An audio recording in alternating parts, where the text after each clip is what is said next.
ನಮಸ್ಕಾರ ಕಣ್ರಿ, ಎಲ್ಲ ಕನ್ನಡಿಗರಿಗೂ ನಮ್ಮ ಇಂಬ್ಯಾಲೆನ್ಸ್ ಲೆವೆಲ್ 95ನೇ ದಿನ. ಇವತ್ತು ನಾವು ಟ್ರೈನ್ ಮಾಡ್ತಿರೋದು ಲೆಫ್ಟ್ ಆರ್ಮ್. ಅದಕ್ಕೆ ಬೇಗ ಡ್ರೆಸ್ ಎಲ್ಲ ಚೇಂಜ್ ಮಾಡ್ಕೊಂಡು ಫಸ್ಟ್ ವಾರ್ಮ್ ಅಪ್ ಶುರು ಮಾಡಿದೆ. ನಾನು ವಾರ್ಮ್ ಅಪ್ ಎಲ್ಲ ಜಾಸ್ತಿ ಏನು ಮಾಡಕ್ ಹೋಗಲ್ಲ. ಫಸ್ಟ್ ನಾನು ಏನ್ ಮಾಡ್ತೀನಿ ಅಂದ್ರೆ ನಾರ್ಮಲ್ ಆಗಿ ಆರ್ಮ್ ಡೇ ಅಂತ ಬಂದ್ರೆ ಹ್ಯಾಂಡ್ಸ್ ರೊಟೇಷನ್ ಒಂದು ಮಾಡ್ತೀನಿ, ಮತ್ತೆ ಇನ್ನೊಂದು ಬಂದ್ಬಿಟ್ಟು ಎಲ್ಬೋ ರೊಟೇಷನ್ ಮಾಡ್ತೀನಿ. ಆಮೇಲೆ ಚಿಕ್ಕ ಡಂಬಲ್, ಅದೇ ನಾರ್ಮಲ್ ಡಂಬಲ್ ಎಲ್ಲ ವಾರ್ಮ್ ಅಪ್ ಸೆಟ್ ಅಂತ ತಗೋಬಿಡ್ತೀನಿ. ಅಷ್ಟೇ ನಾನು ವಾರ್ಮ್ ಅಪ್ ಎಲ್ಲ ಆದ್ಮೇಲೆ ಭಯಂಕರವಾಗಿ ಬೂಸ್ಟ್ ಆಗ್ತೀನಿ. ನನಗೆ ಜಾಸ್ತಿ ಇಂಬ್ಯಾಲೆನ್ಸ್ ಇರೋದು ಲೆಫ್ಟ್ ಟ್ರೈಸೆಪ್ ಅಲ್ವಾ, ಸೊ ಅದಕ್ಕೆ ಫಸ್ಟೇ ನಾನು ಕಿಕ್ ಬ್ಯಾಕ್ಸ್ ಇಂದಾನೆ ನಾನು ಎಕ್ಸರ್ಸೈಸ್ ನ ಶುರು ಮಾಡ್ಕೊಂಡೆ. ಈ ಎಕ್ಸರ್ಸೈಸ್ ಮಾತ್ರ ತುಂಬಾನೇ ಎಫೆಕ್ಟಿವ್ ಆಗಿ ಮಾಡಿದೆ ಇವತ್ತು ನಾನು. ಯಾಕಂದ್ರೆ ನಾನು ತುಂಬಾನೇ ಪಾಸ್ ಕೊಟ್ಟು ಮೈಂಡ್ ಮಸಲ್ ಕನೆಕ್ಷನ್ ಮಾಡ್ಕೊಂಡು ಮಾಡಿದ್ದೆ.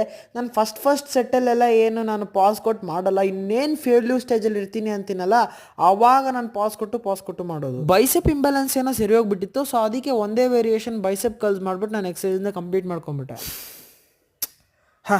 ಲಾಸ್ಟ್ ಅಂಡ್ ಫೈನಲ್ ಆಗಿ ಇದೇ ನೋಡ್ರಿ ನಾನು ಆಫ್ಟರ್ ವರ್ಕೌಟ್ ರಿಸಲ್ಟ್. ಹಂಗೆ ಹೋಗ್ತಾ ಕಮೆಂಟ್ಸ್ ಅಲ್ಲಿ ಒಪಿನಿಯನ್ ತಿಳಿಸೋದು ಮರಿಬೇಡಿ.